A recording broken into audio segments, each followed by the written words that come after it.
Good morning 10th class. आज हमका हमारा टॉपिक है एनरिचमेंट ऑफ ओर्स, यानी कि ओर्स का मतलब था अयस्कों में समृद्धि, यानी कि अयस्कों को कैसे हम बढ़ा सकते हैं।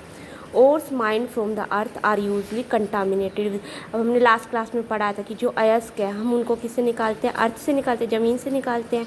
और में वो कहते हैं बहुत सारे कंटामिनेट, क्योंकि उसमें बहुत सारी इम्प्योरिटीज़ प्रेजेंट होती है, जैसे कि सोइल, सैंड, ठीक है, मिट्टी, धूल लग, जिनको हम क्या बोलते हैं, गैंग बोलते हैं।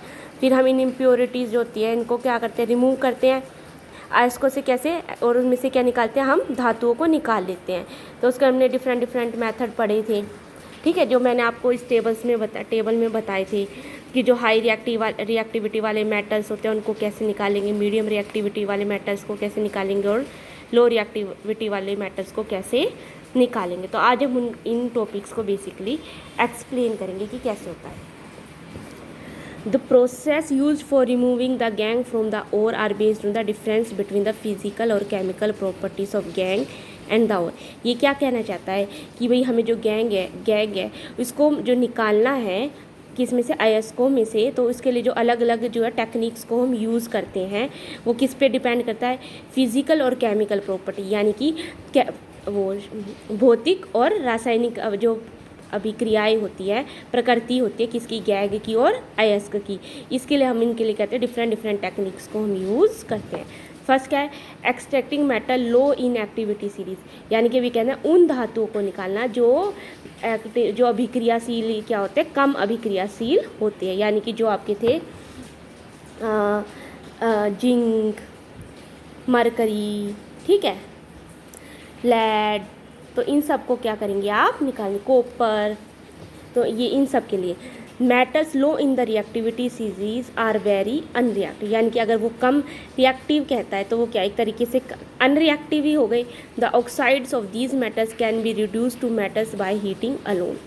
For example cinnabar HgS is an ore of mercury. When it is heated in air, it is first converted into mercury oxide. Mercury oxide is then reduced to mercury on further heating।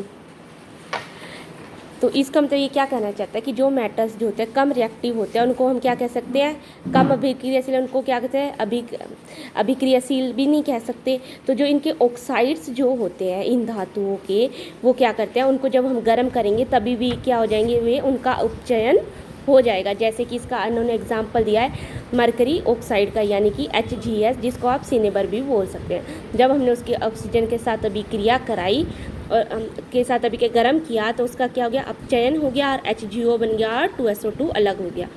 फिर हमने जब इसका mercury oxide का फिर से गर्म किया तो हमें मरकरी अलग मिल गया और ऑक्सीजन क्या हो गया, हमारा अलग हो गया। उसी तरीके से आप जो कॉपर है, कॉपर सल्फाइड है, उसको भी क्या कर सकते हैं, हीट करने पर अलग कर सकते हैं। नेक्स्ट है आपका extracting metals in the middle of the activity series, यानी कि आप उन धातुओं को निकालना जो रिएक्टिविटी सीरीज में आपके बीच में है, यानी कि कम में। जैसे कि आपका इसमें एग्जांपल हो गया जिंक, ठीक है, जिंक इसमें आपका एग्जांपल हो गया, और आयरन। तो metals in the middle of the activity series such as iron, zinc, lead, copper are moderately reactive, यानी कि ये कहना चाहते हैं जो हमारे एक्टिविटी सीरीज है उसमें वे धातुएं जो मिडल में है, यानी कि मध्यम अभिक्रियाशील है, ना तो वो कम है ना ही अधिक अभिक्रियाशील है। उनके कौन कौन सी थी, आयरन, जिंक, लेड और कॉपर, उनके लिए these are usually present as sulphide. अब हमने पढ़ा था कि ये किसके साथ कंबाइंड फॉर्म में प्रेजेंट होती है, या तो सल्फाइड से बनाती है या फिर ये क्या बनाती है, कार्बोनेट्स बनाती है। It easier to obtain a metal from its oxide as compare to its sulphide. अब ये क्या कहना चाहता है, किसी धातु के ऑक्साइड में से धातु को निकालना बहुत आसान होता है पर सल्फाइड और कार्बोनेट के क्या मुकाबले। इसलिए हम क्या कहते हैं, therefore prior to reduction the metal sulphides and carbonate must be converted into metal oxide. तो इसलिए रिडक्शन के लिए, यानी कि उनकी अपचयन के लिए सबसे ज़रूरी क्या है कि जो मेटल के सल्फाइड है, धातु के सल्फाइड और कार्बोनेट को हम सबसे पहले किस में कन्वर्ट करें, उसके ऑक्साइड्स में क्या करें, कन्वर्ट करें। The sulphides ores are convert into oxide. अब क्या कहता है कि हम, आप ये देखिए जैसे जिंक सल्फाइड है उसको हम क्या करेंगे, हीट करेंगे, इसको कन्वर्ट करने के लिए किसमें, जिंक के ऑक्साइड में कन्वर्ट करने के लिए बहुत ज़्यादा गर्म हीट पे, ठीक है, और in the presence of excess air, यानी कि बहुत हवा के प्रेजेंस में। इस प्रोसेस को हम क्या बोलते हैं, रोस्टिंग बोलते हैं, ठीक है। तो कार्बोनेट और सार चेंज, अब क्या बने, ऑक्साइड्स बन गए और सल्फाइड हमारे निकले। अब इस ऑक्साइड को हम क्या कर सकते हैं, अपचयन कर, यानी कि रिडक्शन कर सकते हैं। उसी तरीके से कार्बोनेट का भी हम हीट पे करेंगे तो ये क्या बनाएगा, ZnO बना के, और CO2 आपकी गैस रिमूव होगी, और फिर हम इनका क्या कर सकते हैं, ऑक्साइड कर सकते हैं। This process the carbonate ores are change into oxide by heating strongly in limited air. This process is known as calcination, यानी कि सल्फाइड का जो प्रोसेस होता है, सल्फर को जो रिमूव करने का प्रोसेस होता है उसको तो हम बोलते हैं रोस्टिंग, और जो कार्बोनेट को रिमूव करने का प्रोसेस होता है उसको हम बोलते हैं कैल्सिनेशन। केमिकल रिएक्शन आपकी ये दी गई है। अब जैसे ही मेटल का ऑक्साइड बना, फिर हम उसको रिड्यूस कर देंगे कोरस्पॉन्डिंग मेटल को यूजिंग सूटेबल रिड्यूसिंग, किसी भी सूटेबल अपचयन अधिकारी है उसको यूज़ करके, ठीक है, एजेंट को यूज़ कर, जैसे कि इसमें है इन्होंने कार्बन का यूज़ किया, तो इस तरीके से आपका हो जाएगा। यू आर ओल्ड, अब हमें ये पता, आपको ये ऑक्सीडेशन और यानी कि उपचयन और अपचयन अभिक्रिया दोनों पता है, जो हमने फर्स्ट चैप्टर में पढ़ी थी, तो उसी के बेस पर ये आपका होगा। इसको रिडक्शन प्रोसेस भी हम बोल सकते हैं। Decide using carbon to reduce metal oxide to metal sometime displacement. अब ये क्या कहता है कि हम अगर कार्बन है ये यूज़ करने के बजाय कई बार हम क्या करते हैं, डिस्प्लेसमेंट अभिक्रिया यानी कि विस्थापन अभिक्रिया है उसको भी क्या कर लेते हैं, यूज़ कर लेते हैं। द हाईली रिएक्टिव मेटल्स जो होते हैं, जैसे कि हमारी सोडियम है, कैल्शियम है, पोटेशियम है, मैग्नीशियम है, एल्यूमिनियम है, are used as a reducing agent because they can displace metals of lower reactivity from the compound. उनको भी क्या करते हैं, हम रिड्यूसिंग एजेंट की तरह यूज़ कर लेते हैं, यानी कि अपचयन के लिए, और वे क्या करेंगे, जो मध्यम अधिकारी के ऑक्साइड्स हैं उनको क्या कर देंगे, रिमूव कर देंगे। जैसे कि आपका ये देखो मैग्नीज डाइऑक्साइड है, मैग्नीज का ऑक्साइड है, हमने एल्यूमिनियम हाईली रिएक्टिव है, डिस्प्लेसमेंट रिएक्शन हो गई, तो क्योंकि हमने पढ़ा था विस्थापन अभिक्रिया जो कम रिएक्टिव से क्या कर जाता है, अधिक अभिक्रियाशील वाले के साथ क्या जाता है, मूवमेंट हो जाती है।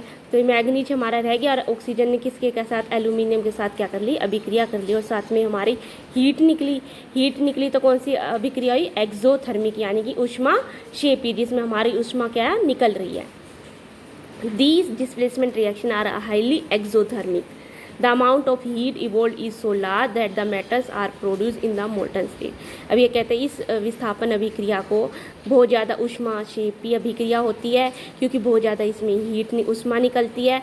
क्योंकि जो मेटल जो धातु होते हैं वो किस अवस्था में होते हैं, मोल्टन यानी कि पिघली हुई अवस्था में होते हैं, लिक्विड अवस्था, तरल अवस्था में होते हैं।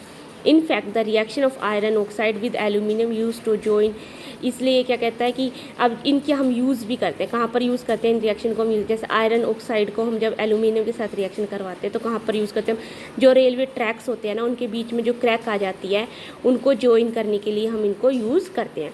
इस रिएक्शन को हम कैसे लिखते हैं, Fe2O3, एल्यूमिनियम आयरन निकल गया, Al2O3 प्लस हीट। आज के लिए बच्चों इतना ही। नेक्स्ट हम पढ़ेंगे extracting metals toward the top of the activity.